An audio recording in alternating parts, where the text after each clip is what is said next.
ہمیں رینجرز کو سیاسی فٹ بال نہیں بنانا چاہیے۔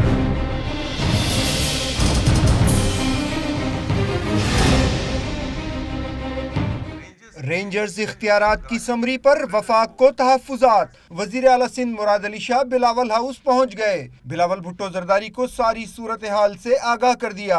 ذرائع کے مطابق بیٹھک میں رینجرز اختیارات کی سمری مسترد ہونے کی صورت میں لائحہ عمل پر بھی غور ہوا۔ ادھر مشیر قانون حکومت سندھ مرتضی وہاب کہتے ہیں کہ رینجرز اختیارات کا قانون 14 جون کو ختم ہو گیا۔ اب رینجرز کسی کو بھی 90 روز کی تحویل میں نہیں رکھ سکتی۔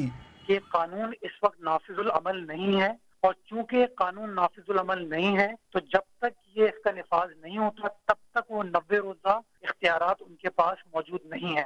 صوبائی وزیر نثار کھڑو نے بھی واضح کر دیا کہ رینجرز کو اختیارات صرف کراچی تک کے لیے ہی دیے گئے ہیں۔ رینجرز کو اختیارات، جو خصوصی اختیارات ملے تھے وہ آپریشن کی وجہ سے ملے تھے، آپریشن جو صرف کراچی کے لیے تھا۔ اب کراچی کے لیے آپریشن تھا، اس کے 3 مہینے کی ایک ان کو ٹائم ملتا ہے کہ 3 مہینے میں ان کی ایکسٹینشن ہوتی ہے اس خاص اختیارات کی، اور وہ ہم نے آپریشن جاری رکھا ہوا ہے اور جاری اس لیے رکھنا چاہتے ہیں کہ امن امان اور بہتر ہو۔ نثار کھڑو نے دعویٰ کیا کہ سندھ کے دیگر اضلاع میں حالات کراچی سے بہت بہتر ہیں۔ اغوا اور بھتہ خوری کی وارداتیں پورے سندھ میں نہیں ہو رہی۔